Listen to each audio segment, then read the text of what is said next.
Tokhmafshan, and I'm delighted to welcome you to the 2019 Canadian Science Policy Conference. I'm joined today by Farah Qaisar. She is a graduate student at University of Toronto and the president and co-founder of Toronto Science Policy Network. Welcome, Farah. Thank you very much for your time and for joining me. Thank you for having me. Of course. So I would like to start by asking you to tell us a little more about the network that you have helped co-found and you're president of, and your sort of motivations for finding this organization. Sure. So there are really few student science policy groups here in Canada, and there wasn't one at the University of Toronto when we got started. So in July 2018, me and a couple of fellow graduate students, including Molly Sung, Savani Baskaran, and so on, we came together when we formed the Toronto Science Policy Network. Our whole idea was that we wanted to build a platform where trainees, students, researchers, and anyone in the local community could come and learn and engage in science policy.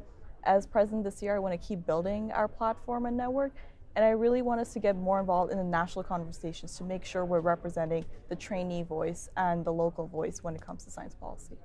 That's wonderful. In the age of misinformation and disruptive technologies, you as the president of this sort of student-based group, what do you think that can be done to advocate for science and sound science policy more? So there are so many ways people can advocate for science. It can be something as simple as calling out misinformation within your own social circle or on social media. You could write op-eds, you could volunteer for groups like the Toronto Science Policy Network, you could donate your time or money. There's honestly so many ways to get involved. It's more of a case of scientists and science supporters picking a way they want to advocate. For example, I like to edit Wikipedia, so that's kind of my way of making knowledge accessible and highlighting the work of scientists. That's wonderful, thank you. So imagine if you had a science policy genie lamp and you would get 3 wishes. What would those be? Only 3 is tough, but I think I'd start off with one, like having a student science policy group at every Canadian institution. Not to get everyone into science policy, but at least to build that awareness and the skills you need to kind of translate your research to decision makers and policy.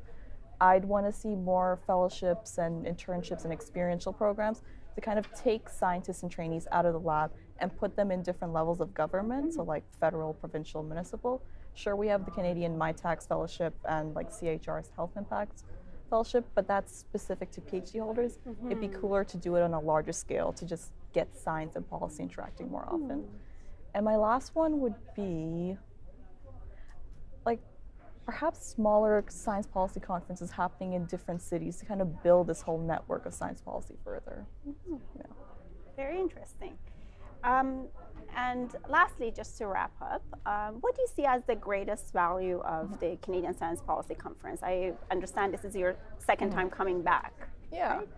I feel like CSPC, it brings together a lot of different people. So students, trainees, scientists, academia, industry, and everyone from different places. You wouldn't see such a diverse set of people in any space, and by bringing all these people together, you get to spark ideas, conversations, or collaborations that you wouldn't do in your own workplace. So I think CSPC really facilitates a great opportunity for those new or kind of experienced in science policy. So it's definitely very unique in that sense. Okay, well, we're very delighted to have you come back, and we hope to see you in future conferences as well. So for people who are interested to learn a little bit about you and learn about ways of getting engaged and calling out misinformation, where can they read more about you and great things that you're doing? Sure, so you can actually find me at farahqaisar.com. You can find Toronto Science Policy Network at toscipolicynet.ca, and basically we are a growing set of students trying to build science policy in Toronto, so come find us at the University of Toronto. Okay. Thank you very much, Farah, for your time. Thank you for having me.